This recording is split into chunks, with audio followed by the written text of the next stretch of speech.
तो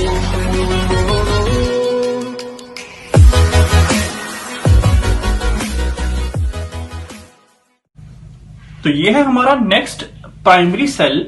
लीच-लांचे सेल के बाद जो हम डिस्कस कर रहे हैं वो है हमारा मर्करी सेल।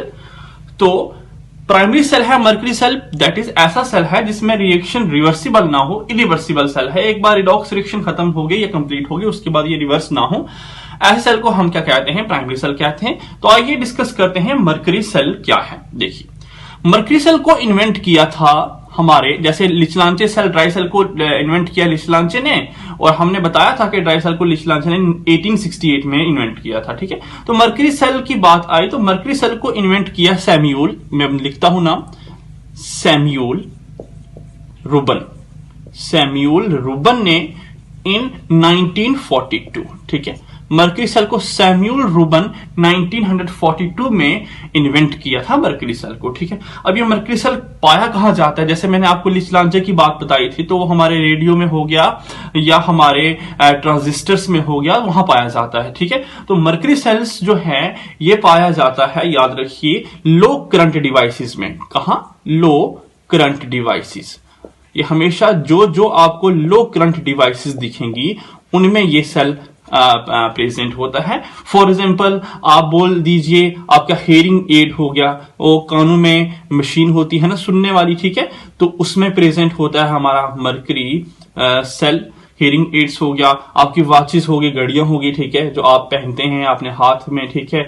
उसके बाद कैमरास वगैरह हो गए, या वॉल वाली घड़ियां भी लगा सकते हो आप, ठीक है, कैमरास हो गए, इनमें हमारा मर्करी सेल प्रेजेंट होता है। ठीक है, आइए बड़ा ही इंपॉर्टेंट कंसेप्ट शुरू करते हैं, कंस्ट्रक्शन ऑफ मर्करी सेल, और उसके बाद कंस्ट्रक्शन करने के बाद हम रिडॉक्स रिएक्शन करेंगे। ठीक है, तो मर्करी सेल बनाने के लिए आपको सबसे पहले क्या करना है?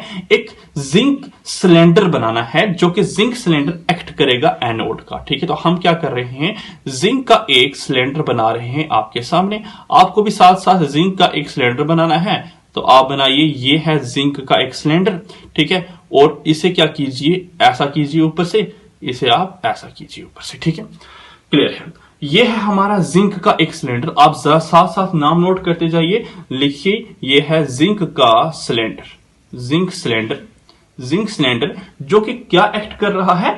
एनोड का एक्ट कर रहा है। ठीक है, तो आप लिखेंगे zinc cylinder acting as anode. ठीक है, एक कार्बन की रॉड आपको बीच में डालनी है। कार्बन की एक रॉड आपको बीच में डालनी है। जो कार्बन की रॉड क्या एक्ट कर रही है? जो कार्बन की रॉड एक्ट कर रही है आपके कैथोड का। ठीक है, जो कार्बन की रॉड एक्ट कर रही है कैथोड का, तो ये है आपकी कार्बन की एक रॉड। आपको भी ऐसा करना है, कार्बन की रॉड डालनी है, और वो कार्बन की रॉड आपको क्या करेगी? एक्ट करेगी कैथोड का। ठीक है, तो आप लिखिए जरा, इसको भी मेंशन कीजिए। ये है हमारी सर कार्बन की रॉड। ये देखो, कार्बन की रॉड कैथोड एक्ट कर रही है। ठीक है, zinc cylinder acting as anode, carbon की रॉड एक्टिंग एज कैथोड। ठीक है, और पेस्ट आपको डालनी है, paste of HgO mercury oxide, ठीक है, मिक्स्ड विद पोटेशियम हाइड्रोक्साइड। ठीक है, paste of HgO mixed with potassium hydroxide acting as electrolyte. ठीक है, तो मैं कह रहा हूं कि HgO प्लस KOH ये क्या एक्ट कर रहे हैं? ये एक्ट कर रहे हैं आपके इलेक्ट्रोलाइट का। तो हो गया हमारा रिडॉक्स रिएक्शन के सारे कंपोनेंट कंप्लीट। इलेक्ट्रोलाइट भी हमें दिख गया, हमें एनोड भी दिख गया, और हमें कैथोड भी यहां से पता चल गया है। ठीक है, अब जरा एक और चीज याद रखिए, यहां पे बड़ी इंपॉर्टेंट एक बात है। वो क्या है? देखिए, मैं आपको बताता हूं। एक लाइनिंग आपको क्या करनी है? पोरस पेपर की लाइनिंग लगानी है इस सेल में। एक पोरस पेपर की लाइनिंग आपको लगानी है आपके एनोड, जिंक सिलेंडर था ना एनोड, आपके एनोड और आपके इलेक्ट्रोलाइट के बीच। ठीक है, पोरस पेपर की एक लाइनिंग आपको रखनी है एनोड और जिंक सिलेंडर के बीच। तो यहां आप लिख सकते हैं, a lining of porous paper keeps the electrolyte. एक लाइनिंग पोरस पेपर की इलेक्ट्रोलाइट को सेपरेट करके रखती है जिंक सिलेंडर से, जो कि क्या एक्ट कर रहा है? एनोड एक्ट कर रहा है। क्लियर है आपको कंस्ट्रक्शन? मैंने आपको बताया zinc cylinder anode, carbon dot cathode, paste of mercury oxide and potassium hydroxide acting as electrolyte, and a porous paper lining separate the paste or electrolyte with anode. ठीक है, यहां तक थी हमारी कंप्लीट वर्किंग। आइए कंस्ट्रक्शन, आइए देखते हैं इसकी वर्किंग को। तो जब वर्किंग होगी तो एनोड और कैथोड पे होगी कुछ रिएक्शन।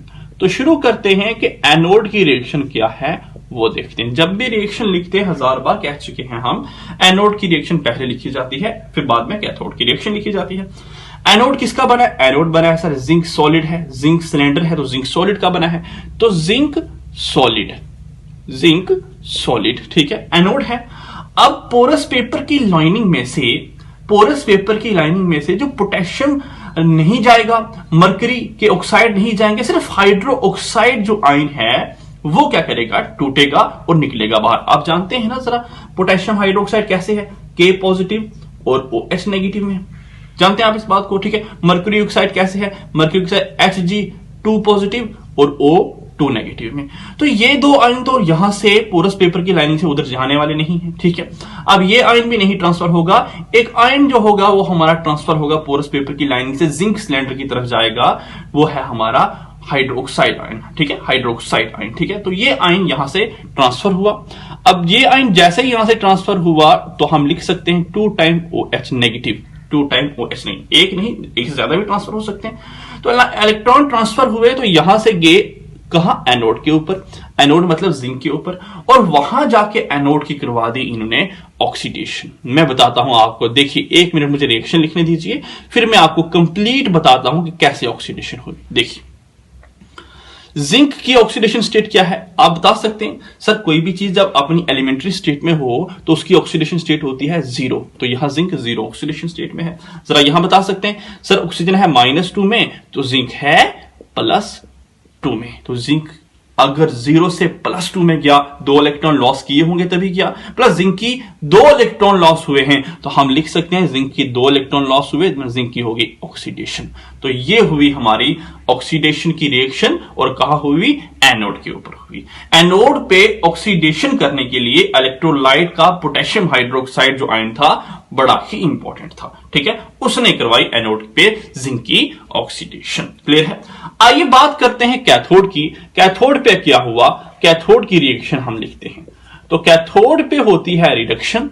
अगर 2 इलेक्ट्रॉन का लॉस हुआ तो 2 ही इलेक्ट्रॉन का गेन होगा, और वो कहां पे होगा? कैथोड पे होगा, ठीक है। तो कैथोड पे क्या हो रहा है? कैथोड पे जो बचा हुआ आयन था हमारे इलेक्ट्रोलाइट का वो था हमारा मरकरी ऑक्साइड HgO।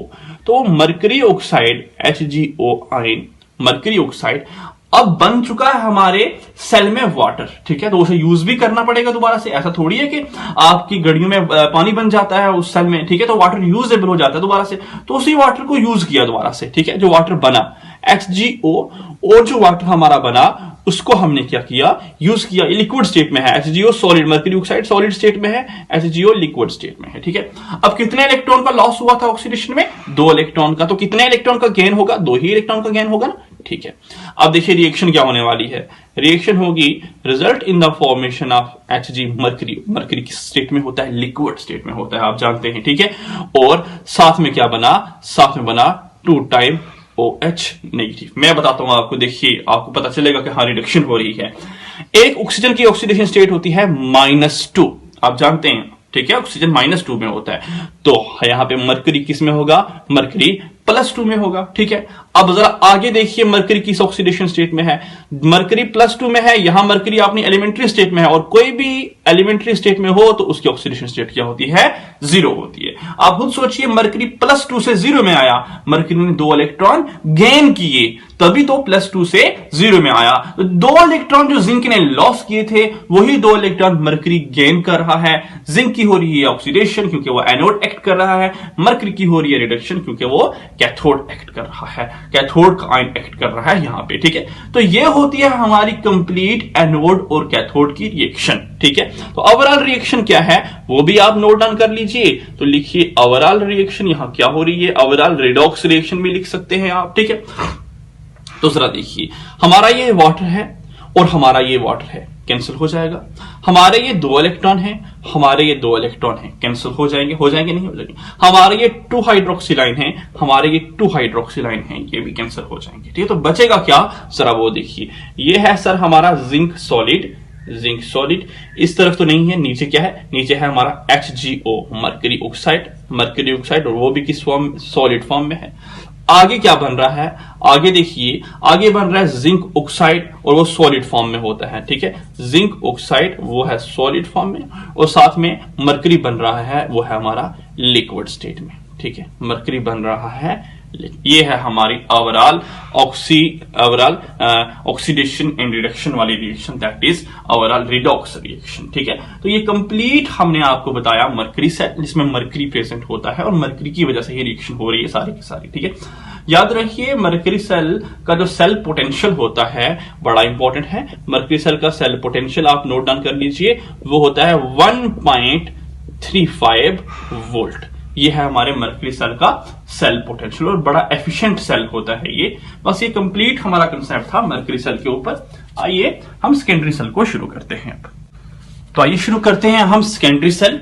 और सेकेंडरी सेल क्या होते हैं, मैंने कहा था सेकेंडरी सेल ऐसे सारे सेल जो कि रिचार्जेबल हों, जिनको हम दोबारा से रिचार्ज कर सकते हैं, जो एक बार खत्म हो जाए जिनमें इलेक्ट्रोलाइट, तो दोबारा से रिचार्ज करके उनमें इलेक्ट्रोलाइट या रिएक्शन रिवर्सिबल कर सकते हैं। ऐसे रिएक्शन को, ऐसे सेल को हम क्या कहते हैं, सेकेंडरी सेल कहते हैं। तो सेकेंडरी सेल में सबसे पहले बात चलेगी लेड स्टोरेज बैटरी की। ये आपके सामने मैंने फिगर ड्रा की हुई है, ये फिगर है हमारी लेड स्टोरेज बैटरी की। ठीक है, अब देखिए मैंने लिखा हुआ कुछ, this battery is mostly use for automobiles. It is obtained by the combination of 3 or 6 cells connected by in series having voltage of 2 volt each। ठीक है, वो बारे सारी की सारी बैटरीज या वो बारे सारे के सारे सेल जो कि आपके घर में इन्वर्टर में पाए जाएं, ठीक है, या आपकी गाड़ी की बैटरीज में पाए जाएं, उन सेल को हम लेड स्टोरेज बैटरी का नाम देते हैं। आपके घर में जो पाया जाने वाला इन्वर्टर है वो यही है लेड स्टोरेज बैटरी। उसमें होता क्या है कि उसमें कॉम्बिनेशन होता है 3 और 6 सेल का। ठीक है, 3 या 3 से ज्यादा सेल मिलते हैं आपस में और कॉम्बिनेशन से जुड़े होते हैं और सीरीज में जुड़े होते हैं, और हर एक सेल की वोल्टेज क्या होती है, 2 वोल्ट होती है। फॉर एग्जाम्पल आपको दिखाई दे रहा होगा 1 2 3 4 5 और 6 सेल जुड़े हुए हैं, सीरीज में जुड़े हुए हैं, और हर सेल की वोल्टेज कितनी है, 2 वोल्ट है। अब देखिए मैं आपको बताने वाला हूं कंस्ट्रक्शन पार्ट को लेके, 1 मिनट। ठीक है, अब हम शुरू करते हैं कंस्ट्रक्शन पार्ट इसका। देखिए शुरू करते हैं। देखिए कंस्ट्रक्शन क्या है वो आप देखेंगे। देखिए होता यहां पे ये है कि इसमें हमारा एनोड और कैथोड किस तरीके से होता है वो मैं आपको बताने वाला हूं।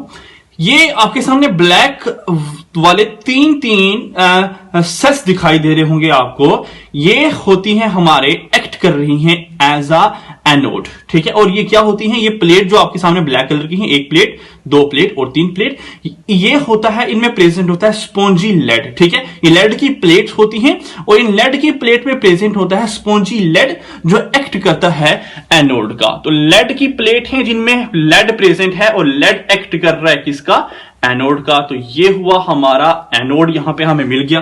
ठीक है, आइए देखते हैं कैथोड। तो कैथोड क्या होगा कि इक्वल नंबर ऑफ प्लेट्स आपको और भी दिखाई दे रही होंगी, इक्वल नंबर ऑफ प्लेट्स इसी तरीके से अरेंज की हुई हैं अल्टरनेटिवली, एनोड और फिर कैथोड, फिर एनोड, फिर कैथोड, फिर एनोड, फिर cathode.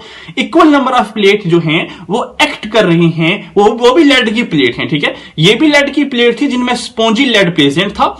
Equal number of lead की प्लेट और भी हैं जो कि अल्टरनेटिवली प्लेस्ड हैं हमारे एनोड के साथ, लेकिन जिनमें प्रेजेंट होता है हमारा क्या, लेड ऑक्साइड PbO2। ठीक है, जिनमें हमारा लेड ऑक्साइड प्रेजेंट होता है, वो एक्ट कर रहा है यहां पे क्या, कैथोड का। बस ये बात आप याद रखिए, आपको पता चल जाना चाहिए लेड की प्लेट जिसमें स्पॉन्जी लेड प्रेजेंट हो वो एक्ट कर रही है एनोड का।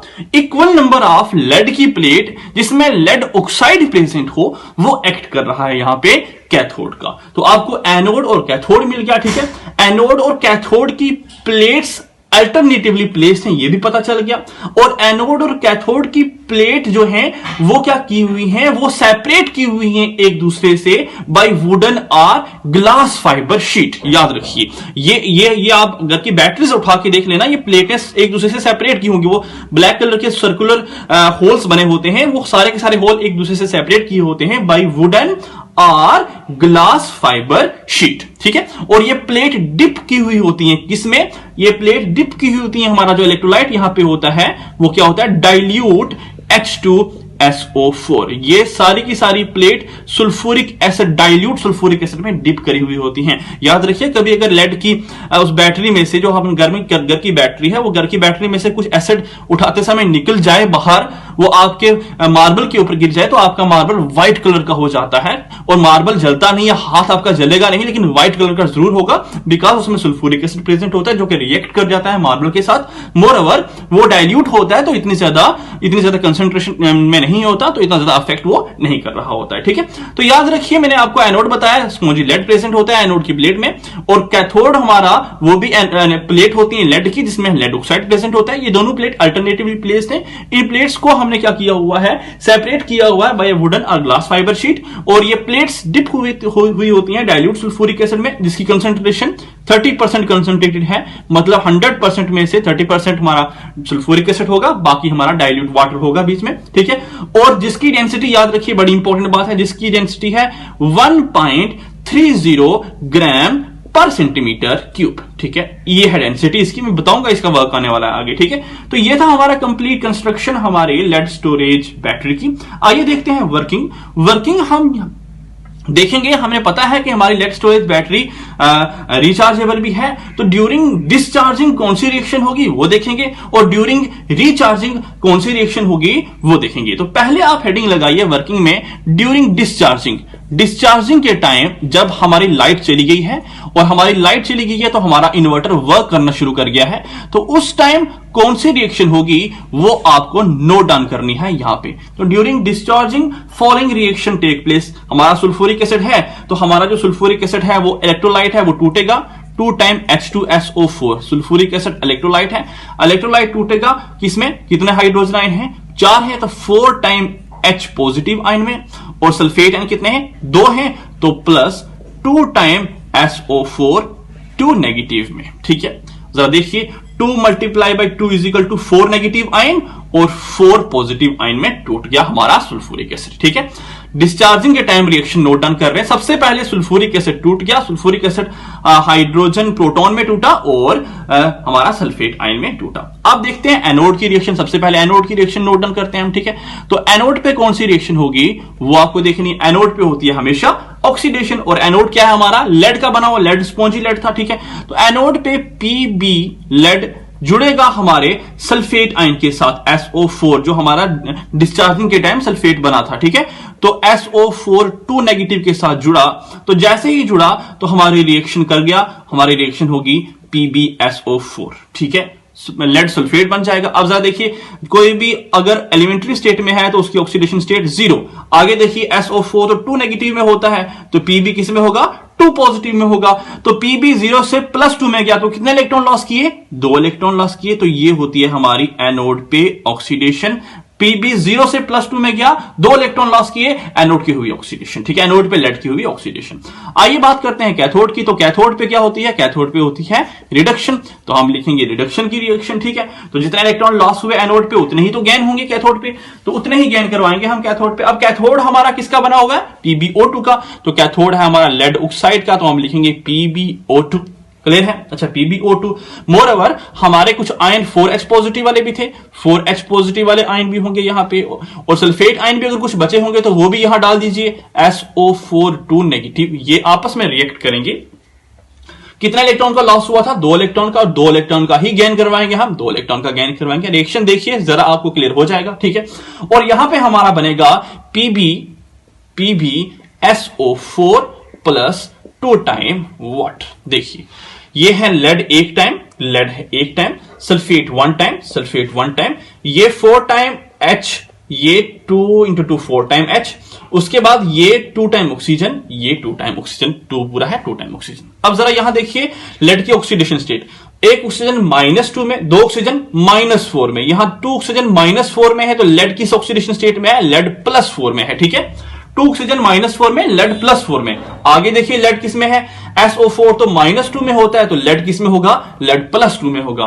तो लेड +4 ऑक्सीडेशन स्टेट से +2 ऑक्सीडेशन स्टेट में गया, इसका मतलब लेड ने 2 इलेक्ट्रॉन को गेन किया, तभी +4 से +2 में आया, तभी तो उसकी ऑक्सीडेशन स्टेट डिक्रीज हुई। तो जो 2 इलेक्ट्रॉन लॉस हुए थे वही 2 इलेक्ट्रॉन लेड ने यहां पे गेन किए हैं, और हमारा कैथोड पे रिएक्शन हुई और रिडक्शन करवाई उसने, ठीक है। तो ओवरऑल रिएक्शन क्या थी, ओवरऑल रिएक्शन आप नोट डाउन कर लीजिए। तो ओवरऑल रिएक्शन है पीबी प्लस SO, SO4 कर सकते हैं हम जरा देखिए, नहीं, ठीक है, पीबी, ठीक है, पीबी प्लस हमारा PbO2 प्लस कितने हाइड्रोजन आयन है, 4 टाइम H पॉजिटिव आयन, एक सल्फेट ये है, एक सल्फेट ये है, तो कितने सल्फेट आयन हो गए, 2 टाइम SO4 2 नेगेटिव आयन। देखिए रिएक्टेंट साइड यही है ना, एक PB है, एक PB है, एक PbO2 है, एक PbO2 है, 4 time H positive, 4 time H positive, 2 time SO4, 2 time SO4।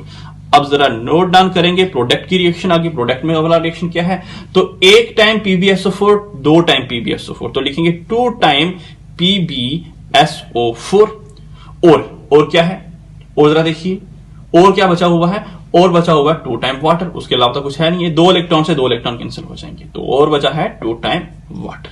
तो ये हुई हमारी ओवरऑल रिएक्शन, हमारी जब डिस्चार्जिंग हो रही थी उस टाइम क्या रिएक्शन हो रही थी। तो आइए डिस्चार्जिंग की रिएक्शन खत्म करने के बाद अब हमारी लाइट आ चुकी है, और जब हमारी लाइट आई तो तब होगी रिचार्ज हमारा बैटरी, ठीक है, तब हमारी बैटरी फिर से रिचार्ज होना शुरू हो जाएगी लाइट आने पे। तो रिचार्ज टाइम कौन कौन सी रिएक्शन होती है वो जरा आपको नोट डाउन करनी है। तो लिखेंगे पॉइंट नंबर 2, ड्यूरिंग रिचार्जिंग कौन सी रिएक्शन होगी, ड्यूरिंग रिचार्जिंग आप कौन कौन सी रिएक्शन लिखेंगे वो देखिए जब भी रिचार्ज होगी ये सारी की सारी रिएक्शन रिवर्सिबल हो जाएंगी, जैसे चल रही थी उससे पीछे वापस मुड़ना शुरू कर जाएंगी। तो रिचार्जिंग में कुछ स्पेशल होने वाला है नहीं है, यही रिएक्शन रिवर्सिबल होगी। एनोड पे क्या रिएक्शन थी जरा देखिए, एनोड पे था Pb plus SO4 2 negative PbSO4, ठीक है। तो अब ऐसा कर लीजिए कि रिचार्जिंग टाइम PbSO4 ने क्या किया, 2 इलेक्ट्रॉन को गेन किया और बनाया क्या, Pb plus SO4 2 negative, Pb plus SO4 2 negative. Recharging time anode की रिएक्शन रिवर्सिबल होगी, ठीक है। अब कैथोड की रिएक्शन भी आपको रिवर्स करनी है ड्यूरिंग रिचार्जिंग टाइम थी, तो कैथोड की रिएक्शन क्या है, PbSO4 प्लस 2 टाइम वाटर। तो आपको लिखना है PbSO4 plus 2 time water, sir मिले आपस में और सर इन्होंने बनाया PbO2 plus 4 time H positive ion plus SO4 2 negative ion, और सर 2 इलेक्ट्रॉन इन्होंने क्या किए, विड्रॉ किए, ठीक है। और ओवरऑल रिएक्शन क्या थी, चलिए ओवरऑल रिएक्शन लिखने से पहले आपने इलेक्ट्रोलिसिस की जो रिएक्शन थी, इलेक्ट्रोलाइट की रिएक्शन, वो भी लिखनी है। तो ड्यूरिंग डिस्चार्जिंग ऐसा हो रहा था, ड्यूरिंग रिचार्जिंग ऐसा होगा। तो recharging time 4 time H positive जुड़े 2 टाइम SO4 2 नेगेटिव के साथ, तो क्या बनाया इन्होंने, 2 टाइम H2SO4। रिचार्जिंग टाइम दोबारा से सल्फ्यूरिक एसिड क्या हो गया, बनना शुरू हो गया। देखिए जब डिस्चार्ज होता है तो हमारा इलेक्ट्रोलाइट खत्म हो रहा है, सल्फ्यूरिक एसिड खत्म हो रहा है, उसकी कंसंट्रेशन 1.30 जो मैंने लिखाया था 1.30 ग्राम पर सेंटीमीटर क्यूब से खत्म होगी, कम होगी, ठीक है। लेकिन जब रिचार्ज होगा तो दोबारा से उसकी कंसंट्रेशन बढ़ना शुरू हो जाएगी, ठीक है।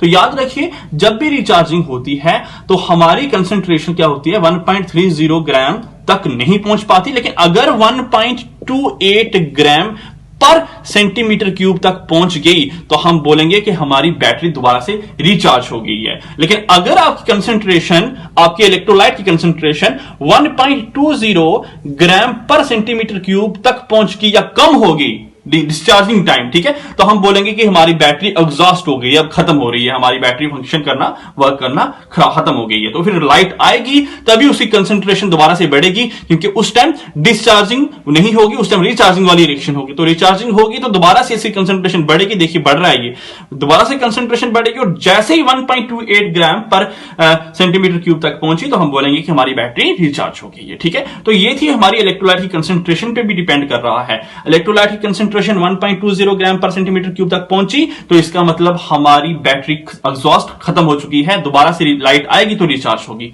अब बैटरी फंक्शन करना बंद कर रही है, तो जैसे ही लाइट आई दोबारा से रिचार्ज करेंगे, हम दोबारा से रिचार्ज करेंगे, बैटरी रिचार्ज होगी, कंसंट्रेशन 1.28 ग्राम तक पहुंचेगी। जैसे ही पहुंचेगी तो इसका मतलब हमारी बैटरी दोबारा से चार्ज हो चुकी है। तो ये थी हमारी लेड स्टोरेज बैटरी, जिसमें हमने देखा कि एनोड होता है, कैथोड होता है, इलेक्ट्रोलाइट H2SO4 होता है, जिसकी कंसंट्रेशन बड़ी ही इंपॉर्टेंट है, डाइल्यूट होता है, लेकिन 1.30 ग्राम पर सेंटीमीटर क्यूबिक में उसकी डेंसिटी होती है। ठीक है, तो उसकी जो डेंसिटी इतनी होती है, तो जब डेंसिटी की बात आई डिस्चार्जिंग टाइम, तो उसके आयन कम होना शुरू हो गए, मतलब ये डिक्रीज होना शुरू हो गया, 1.28 ग्राम से कम होना शुरू हो गया, लाइट नहीं है, लगातार डिक्रीज हो रहा है, आयंस में बन रहा है, आयंस में टूट रहा है, एनोड और कैथोड पे रिएक्शन हो रही है। ठीक है, लेकिन जैसे ही हमें पता चला कि कंसंट्रेशन 1.20 ग्राम या डेंसिटी 1.20 ग्राम पहुंच गई, तो इसका मतलब अब इससे ज्यादा वो अगर नहीं जा सकता, तो इसका मतलब यहां पे हमारा इलेक्ट्रोलाइट खत्म हो चुका है, या इलेक्ट्रोलाइट कम हो गया, या हमारी बैटरी फंक्शन करना बंद कर गई है। ठीक है, लाइट आएगी, दोबारा से उसकी डेंसिटी बढ़ना शुरू हो जाएगी, 1.20 ग्राम से बढ़ेगी, 1.28 ग्राम तक पहुंचेगी, तो इसका मतलब हमारी बैटरी चार्ज हो चुकी है, हमारा इलेक्ट्रोलाइट फिर से जनरेट हो चुका है। तो इलेक्ट्रोलाइट हमारा दोबारा से बन रहा है और खत्म हो रहा है, इसका मतलब डिस्चार्जिंग हो रही है, रिचार्जिंग हो रही है, and that cell is known as secondary cell और लेड स्टोरेज बैटरी। तो ये था कंप्लीट कंसेप्ट अपना लेड स्टोरेज बैटरी पे। आई होप आपको अच्छे से क्लियर हुआ होगा। कल डिस्कस करेंगे लास्ट तरह का सेल, फ्यूल सेल, और इन चारों सेल को हम क्या करेंगे, दोबारा से एक बार रिवाइंड करेंगे। Thank you.